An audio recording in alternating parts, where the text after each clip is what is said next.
Today will be the day three recap. I'm back home in Kansas City. Definitely didn't pick up as much day three. I had a lot shorter time period to search the floors. Um, I had to catch a flight back to Kansas City. I had to take off from the show around 3:15. So I said bye to some of the friends that I had made over the weekend. Scoured the tables, found some pretty decent deals. One pretty big Randy Moss deal, which I was stoked to pick up because I tried to buy these cards on eBay, but it hadn't worked out yet. So I'm gonna go through, flip the camera around, and we'll take a look at the cards. Let's take a look at these cards. We have a pretty decent stack over here to the left. Less time spent at the show, but still, I think within the first hour I picked up a ton of stuff, and then I kind of slowed down after that. But there were these cards I was eyeing the whole show, and I had tried to make an offer on these about a month ago. It's a card that I've been buying since 2003 of one of my favorite football players to play, and that would be Randy Moss. So love the contenders, but a much more affordable option is the Future Watch, and when you're buying in bulk, you get somewhat of a discount. But he was willing to work with me on these Future Watches. I do have a nice hoard of these at home, so these are just going to be added to that. This card's been very kind to me over the years. I used to get these raw for about 75, and around 2010-11, PSA 9s were about 125. So these were obviously much more, but it is a good card. I think it does have potential to go up in the future. After Peyton Manning gets enshrined, his should jump up, which could cause a trickle-down effect to the Moss. That's just my theory on it. But there's 8 of these. And 2 PSA 8, so 10 total. I just kind of wiped the guy out. He didn't really want to sell him that bad. I think he maybe he was a Moss collector too. But let's just take a look at one of them. I think they're all machine numbered. There are ones that are hand numbered, which were damaged ones. But yeah, he seemed like somewhat of a collector, or he just didn't want to sell them for that great of a price. But we were able to work out a deal, so I was stoked to get those. Another Moss here. Finite. Extremely condition sensitive set we're talking about here.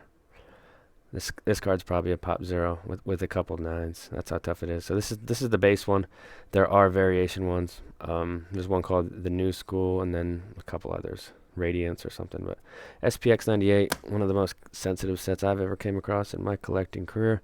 Here's a cool Saquon. This is the variation one. I actually ran into a Blue Jacket 66 when I was buying this one. So I think it was 320 or so. So really expensive for a tailback, but it is the variation. He is an exceptional player. I think he could be in the mold of a Peterson Tomlinson. It all depends on health, which is very tough for running backs to stay healthy. This Pete Alonso, I already popped it out of the top loader and kind of saw a little edge problem, so it's like an 8, but I think I'm going to keep it because these black parallels don't come around too often. 67, very tough to pull, and to actually pull like one of the big rookies, much tougher. So Alonso black, just should be a very good card going forward. Another Saquon Barkley. So that was a kind of a trend for this show, I guess. I didn't buy any of his stuff his first year, maybe 1 or 2, but just stayed away. The hype was pretty high his first year. That's kind of my rule with tailbacks. Stay away the rookie year, unless they're really cheap, like Jordan Howard back in the day. But Saquon, this is the base silver prism. Just has a nice look to it. It's all scratched up, but I'm just going to put it in the PC. And there was some bargain stuff from a guy. He had a box of stuff, and I don't know, 200 or 300 cards, and I just picked out some that I liked. Let me sort those into a stack here.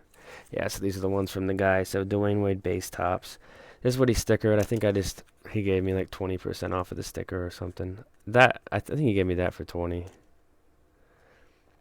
Beltray Bowman, just a classic card right there. Black bordered. That one's off center pretty bad, but Barry Score. Love the Barry Score. So I picked a decent amount of these up this weekend. They're sitting around 20 raw. That's kind of what I was seeing. This one looks pretty good. Jeter, that's the 96 Topps Future Star. And then a Judge base. So Judge base. I actually like that photo. I don't have hardly any Aaron Judge cards, but try to pick a few up. This card is supremely just underrated, undervalued. I know he's hurt, but look at his age and look at his numbers so far. This is a guy that I think we should be buying right now. This is his update. I think it was $3 for an update Stanton. And how much is a Trout update raw? $425. Does that sound right? Stanton's $3 and Trout's $425. That doesn't make any sense to me, but the hobby doesn't many times. Tatis, just a chrome. There's your chrome BCP 17. Wander Franco. So of course his Bowman Chrome stuff is through the roof, but you can get a pro debut for a good price. This was like $30. I thought it was a pretty neat looking card. It is to 50 too on the back. So little Wander Franco action. This was a great. Really proud to add this one. So we've all kind of seen the production from Devers this season, and I think he's only 22. Yeah, he's 22 still. This is the orange refractor from Topps Chrome last year to 25. So crazy shine on that.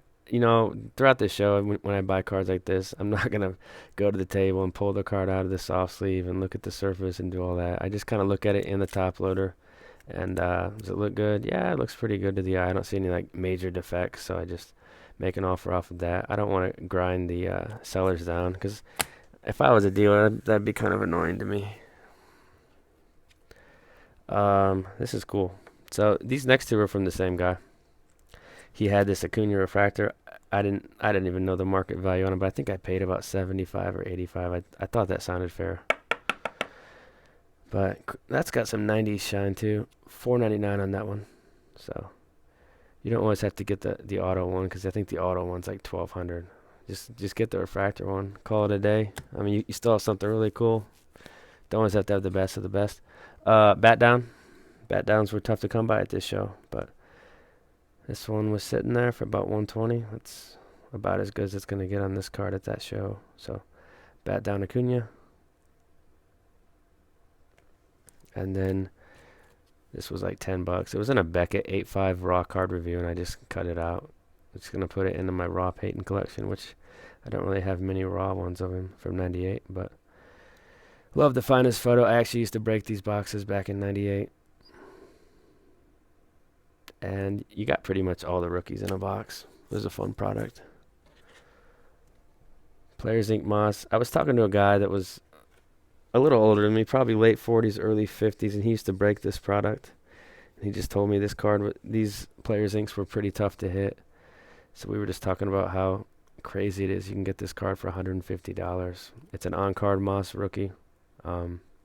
From SP Authentic. He doesn't have a lot of autos from 98 either. When you compare it to like 2019 stuff, they have autos, 10 variations from every set. In my opinion, this card's extremely undervalued. Victor Robles, this is an orange. Most people are down on him because they expect rookies to come up and just light the world on fire, or else they lose interest. It's kind of like a short attention span collecting society. They want to see crazy numbers from the start, or they're on to the next person. So that's the orange paper. It was like $20. That might be a dimple. If that's a dimple, I definitely missed that. Yeah, that's pretty bad. I'm not gonna keep this one. That really bothers me. So I don't know how I missed that, but I'll list that in the store and just put like dimple on surface or something in the description so the buyer knows about that, because it's still a nice card. It's just, to me, it takes away from it a lot. I think I paid 70 for that. So that's a buyer error right there. Let's save those two for the end. Love the Leaf Griffey. You got your Leaf Griffey. This card's jumped up a little. For a while, they were 25 to 30, and now they're sitting around 45 to 50.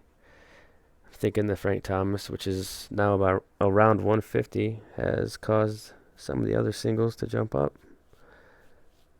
Could be true. I don't know. but love the second year Griffey. Cool pose too. Here's a Rivers. This is Topps Chrome, 2004 base rookie. PSA 10 on that one. Pretty fair price. Right in the middle of, I think, the last two that sold, so I thought it was fair. I like Phillip Rivers as a player. Even though I'm a Chiefs fan, I respect a good player. Peyton Manning. Here's the Bowman. Black edges on the bottom here. Susceptible to shipping, and definitely not a gimme set, as I've experienced firsthand from submitting. I think 40 or 45 on this one. So then we've got an old label BGS, which I do talk about sometimes. Beckett used to slab a lot tougher back in the day, around 2003, 2004. BGS 9.5s were really tough to come by, and when you got one, it meant something. Now they're kind of handed out like a Beckett 9.5 is almost like a Beckett 9 now, because everybody just wants 10s and black labels, but that's just a whole nother gimmick, sideshow. But here's your Moss.